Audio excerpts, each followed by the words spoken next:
Welcome back to Finnish Made Easier. Today we're going to be talking a little bit more about passives and specifically how we can take this passive form of a verb and use it in a few different ways in sentences. So I'm not going to be talking as much about how to form the passive form today, but I did make a video called Simple Passives in Finnish where I talked about all the rules for forming this passive form and I talked about a little bit how to use it in simple sentences.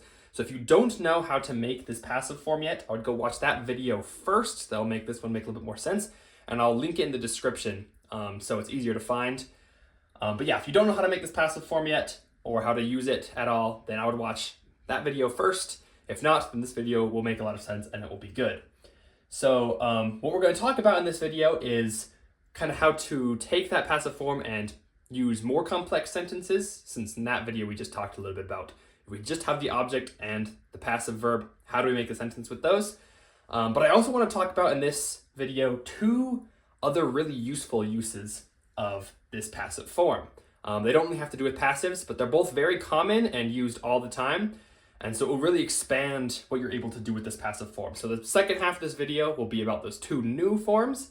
This first half, I want to talk about just making bigger sentences with passives, and especially recognizing kind of their form.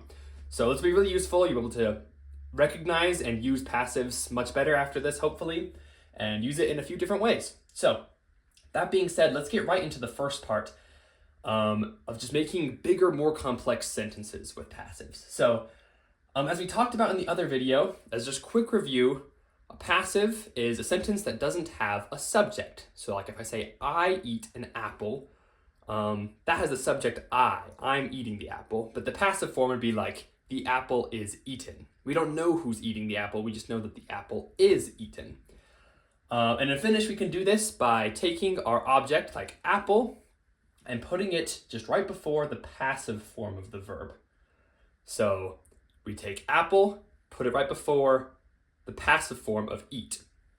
And in English, we usually say like the apple is eaten, and just as a reminder, in Finnish we don't use the is. We're just going to have the object apple and then eat in its passive form. That's how you do it with two words. And the last thing to remember, just really quickly, is that the object will also always take a case, just like how verbs put cases onto their objects. Like if I say, I love Finland, I say, minä rakastan Suomea. And Suomea is partitive of Suomi. So we see that rakastan put Suomi to Suomea. But if I put that in passive, so I put Suomea in front, I could say Suomea rakastetaan. Notice that Suomea still has the case on it. So it doesn't really matter where it is in the sentence, if it comes before the verb or after the verb. Our object is always going to have a case. With the one exception with passives, singular accusative is not going to look like that. It's just going to look like its normal form of the verb. If it's singular accusative, every single other case will have the case on it. So if that was a little quick, I would recommend going back and watching my simple passives in Finnish video, where I went into that a little bit more detail. That was just a quick review to get those things back in your brain. Remember exactly what's happening. So yeah, now when we talked about if we just have an object and a passive, we just put the object before the passive. But when we get bigger sentences, sometimes this word order can kind of flip around. Word order can be decently flexible in Finnish, but there's certain rules that will help with understanding. So that's what I want to talk about today. So just kind of as a note here, when we're forming the passives, you can just kind of use this first rule. It's probably the easiest way, but I'm going to talk about two different ways, two different word orders that you're going to see passives in. And this is mostly for your understanding. When you're listening to Finnish or reading Finnish, you're going to see both of these forms pretty commonly in Finnish when we're doing passives. So it's really important to be able to kind of recognize both and see what they mean. So that's why I'm going to talk about kind of these two different forms here. But when we have more words, the first way that we can add more words to a passive is just kind of like you would expect, add it just right after. So we still have our object and passive, and then we just add whatever rest of the words are in the sentence just after that. So we keep our same form from before, object, passive, and then whatever comes afterwards. So like if I say, the gift is given to the child, we see that this first part is what we're used to. The gift is given. So let's just form that really quick first. Remember, our object is first, lahja, and then anta we need to put in its passive form. So anta, we start off by taking away the two A's at the end, because this is our double A rule. So we get anta, or just ant, and then we soften NT to NN, and then add TAAN. And just as a reminder, if you're not sure how to form passives, I've got a separate video on that. That'll be in the description. But we're going to have a lahja annetaan, which is the gift is given. And that's what we're used to. And just a note here, lahja doesn't have a case on it because it would be singular accusative. And so that's kind of what we see here. I did put all the words are in their correct case, except for I didn't put the verbs in their passive yet. So this would be good practice for forming the passives, but I'm not going to make you worry about kind of what cases everything should be in. So if you're trying these on your own, know that all the nouns and things will have the right case, but the verbs won't be in the passive form yet. But anyway, so we have the gift is given. If we want to add to the child, using this first way, we can just add it right to the end. So lapselle is to the child, so we can just add it right to the end. Lapselle. Lahja annetaan lapselle. The gift is given to the child. So that's kind of what we would expect in English. And this one's pretty easy. And again, when you're forming passives, this is a great one to use for the most part. So this next example, the class is held in the morning. Again, if you just look at the start, class is held. How did we form that before? We just had luokka, our object, first. We don't have the word is. We just put pitää in its passive form. So first, the same rule as anta. Get rid of the two A's. Then we're going to soften that T. T softens to a D. And then ETAAN. Luokka pidetään. So the class is held. And then we can just add in the morning. Aamulla. Aamulla just means in the morning. I have that there. So luokka pidetään aamulla. The class is held in the morning. And again, hopefully this one isn't too bad. This is kind of what you would expect when adding more words. This last one, the food is quickly eaten. So we see here that our object, the food, is not right next to our verb here, eaten. So we can say the food is eaten is kind of what we're used to. We have this modifier quickly. But like I showed here, we can usually still just go object, passive, rest of the sentence. So this is an interesting example where sometimes it might be better to switch the word order. If we want to just keep this form, then we keep ruoka first, our object. Ruoka. Then our passive verb, so we take syödä and make it passive. Syödä has this D here, consonant A. We have DA, so it's consonant A, which means we can just add AN. That one's a pretty easy rule. So this is the food is eaten, and then we can add quickly onto the end, which is nopeasti. So this is actually a way we might say it in English too. The food is eaten quickly. Ruoka syödään nopeasti. And this is also a pretty good way to word it in Finnish.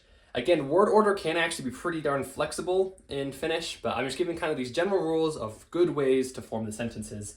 And the first good way is when we put object, passive, and then the rest of the sentence. That will usually work. So ruoka syödään nopeasti. We have our object, passive, and then our modifier here, which is going to be the food is quickly eaten or the food is eaten quickly. That's basically the same in English as well. And just like how we can kind of move that back and forth in English, but we might have slightly different emphasis when we do that, there are different ways to move words in Finnish that give different emphasis to the sentence. So the reason you might see sometimes words in different orders is because they're probably trying to emphasize something else in the sentence. And I'm not going to get in this video on to too much about what switching does exactly what emphasis, but I do want to get you used to seeing different types of sentences and recognizing what they mean, even if they're in a little different word order than we might say in English. So the other main way I would say that you can word the passives consistently is we swap. So before we had the object, a passive, and then usually some kind of description or modifier at the end.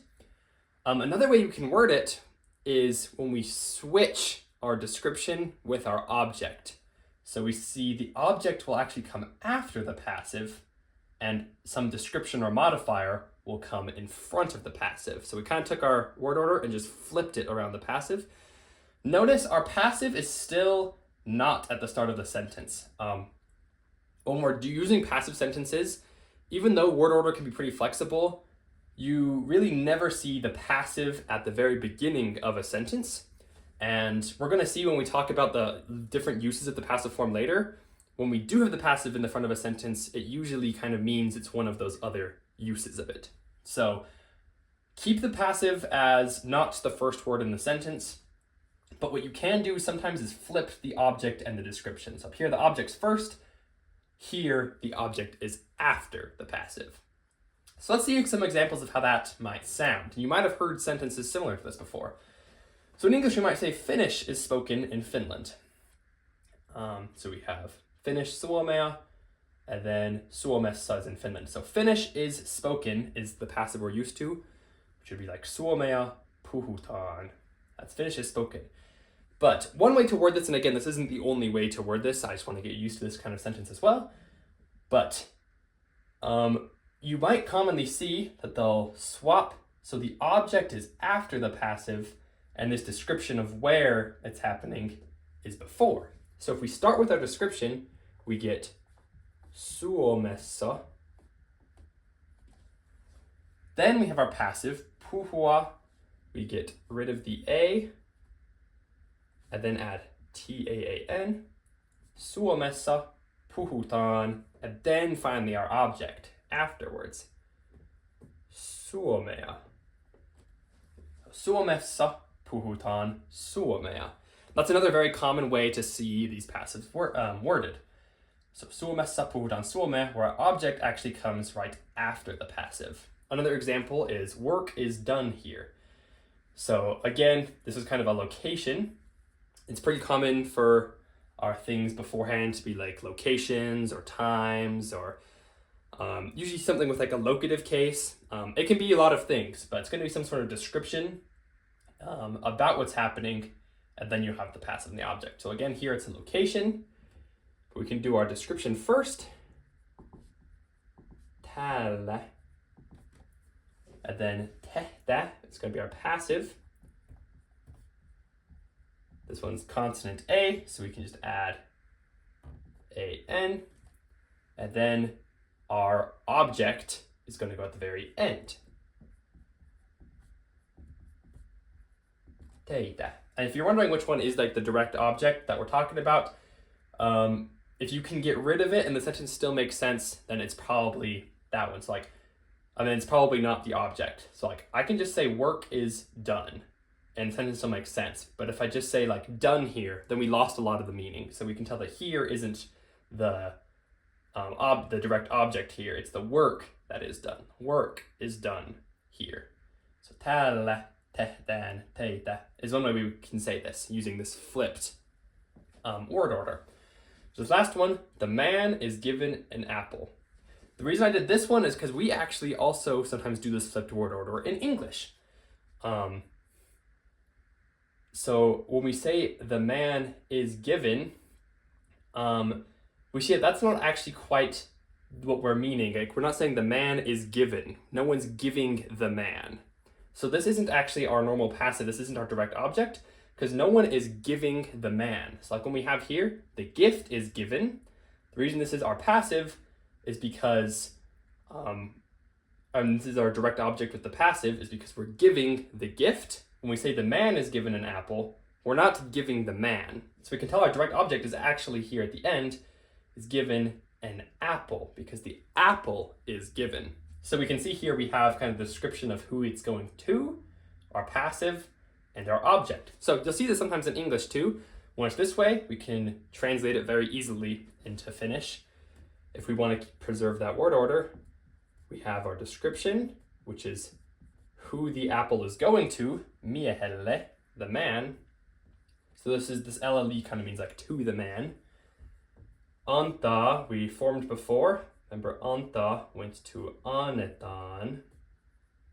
We formed that one up here. And then omena. So this is kind of like to the man is given an apple. Or like we might say in English, just the man is given an apple. And so we see, again, we have this description here, our passive and our object. So, like I said before, you're probably going to see both of these types of passives quite a bit, where you might have the object before the passive or the object after the passive. It's just good to recognize that you might see it either way, and so that you hopefully won't get confused when you see this word order that seems a little bit unfamiliar. And again, you can honestly mostly use this one when you're forming them, and it will usually sound fine, but it's really important to understand that these ones with the locative cases beforehand might be how Finns would say it, so that you understand what they're saying and know that the object might come afterwards. So hopefully that made sense. If you're still a little bit unclear on this, I've got a document in the description that kind of explains this a little bit more and has even more examples. So if you're still a little confused, I would go look at that document in the description. But now I want to switch over to talking about the two different uses of the passive forms besides just passive sentence. So I'm going to switch up the board real quick and we can get right into that. All right, I've switched up the board and I've got our two other big uses of this passive form. So the interesting thing about that passive form that we've been using this whole time, you saw that we could use it in those bigger complex passive sentences, but there's also two ways we can use it that have nothing to do with passives at all. It just happen to use the same form. And so that's as a conjugation after me and as let's. So we're going to talk about both of those. This first one is after me. So the word me, we have like me olemme, me tulemme, me haluamme. That's the we in Finnish. It's traditionally has the MME ending that I'm sure you've seen before. It's just like we want. You can say me haluamme with this MME ending. So interestingly, the passive is sometimes used instead of this word with the MME ending, especially in spoken language. So if you don't know, Finnish has spoken language and written language. So spoken language is commonly what's used when you're speaking. And when you're writing down stuff, spoken language is a little bit less formal, a little bit less common. So if you're reading like a fancy book, you probably won't see as much of this this form after me, but you will probably hear it quite a bit. I'd say this is a decently common thing that happens in spoken language all over in Finland. So let's kind of show how it works. So if we have if we have the sentence we are, so that's normally me olemme. That comes from the word olla, is like to be. So alternatively, this is obviously still correct to say me olemme, but if you want to maybe sound a little more natural when speaking, one way to say this in puhekieli is me.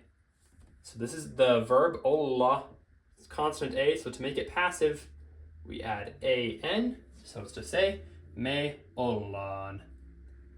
So yes, again, this is maybe not used in super formal writing and whatnot, but commonly, when you're just talking to someone, this is a pretty common thing to do in puhekieli, which is the spoken language. Instead of using me olemme, they'll say me ollaan, which is the passive form of the verb. So I'll give you a few more examples of how that works.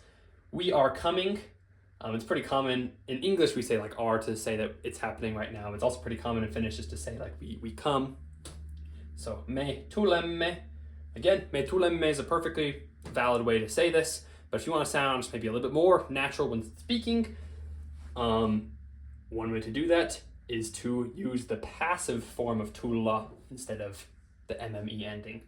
So me, tulemme comes from tulla. So this is the exact same as olla, where it's just consonant A, add an an. So if you want to say we are coming, you can either say me tulemme or me tullaan. And I guarantee now that you know this, you'll start hearing this kind of around. If you start paying attention after me when a lot of people are speaking, you'll hear this passive form instead of this other form because it's very common. So this last one, me haluamme. This comes from the verb haluta, to want. So if you want to say we want, you can either say me haluamme, or you can say me haluta. This is the verb, same rule, consonant A, so we add an. Me halutan. So, yep, that's pretty simple, pretty easy to use. Again, there's no requirement to use this. You can stick with using this if it's much easier to you, but it's at least very good to understand this because it's very common and you will hear it quite a bit. So if you can at least understand when you hear me and then a passive, that it's not a passive sentence, it's just the conjugation, that'll help you a lot. And if you want to start using them, then that's great too. So, yep, make sure that you understand this. It's not a passive when it comes after me. It just means we are, we want, things like that. So, yep, that's the me conjugation. The other interesting use of passive that has nothing to really do with passive sentences is to say let's. So there's actually a really formal way to say like, oh, let us do something, but much more commonly they use just the verb in the passive to say like, yeah, let's do this. So for example, if I want to say let's start, the verb for to start is aloita. If I want to say, okay, let's start, I can just say aloitetaan, which is the passive form of aloita. So we took away the two A's, softened the T, the double T to a single T, and then added E-T-A-A-N, aloitetaan. And since aloita is to start, if we just have this passive here, it means let's start. And you might remember that from before when we're talking about the bigger passive sentences, that passives, when they're in an actual passive sentence, don't usually come at the start of a sentence. If it does come at the start of a sentence, it's quite often this let's, because these will almost always be at the start of a sentence. If you see this one can be on its own, it's obviously right at the beginning of the sentence. So that's kind of a nice trick. Oftentimes, if you see a passive at the very beginning of a sentence, it's trying to say this let's. So like, aloitetaan, let's start. Another one, let's see. We have katsoas, like to see, or to look. And so we get rid of the A, add T-A-A-N, katsotaan. This one's actually even kind of used as a phrase too, you probably hear. It's like, I guess we'll see, you know. So if you want to say like, well, we'll see what happens, or let's see what happens, you can just say katsotaan. And so if you've ever heard that, that's kind of where that comes from, katsotaan. It just comes from katsoa in the passive form, which means let's. So we'll see, let's see. This next one is going to be an example where it's actually more of a sentence, but the passive comes in the beginning.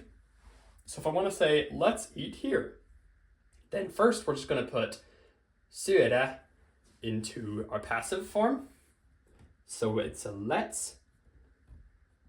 Syödä. This one's consonant A, so we can just add an. Syödään. Since it's at the beginning of the sentence, it's just on its own. That means let's eat. And then we can just add the täällä. Täällä. Syödään täällä. Let's eat here. This last one, maybe you want to say to someone, let's speak Finnish. You're trying to practice your Finnish. And of course, if you want to say, let's speak Finnish, you should say in Finnish. So to speak is puhua. So to say, let's speak, we can put it in the passive form. Puhutaan. And then finish. Suomea. You can replace this with any language you wanted to.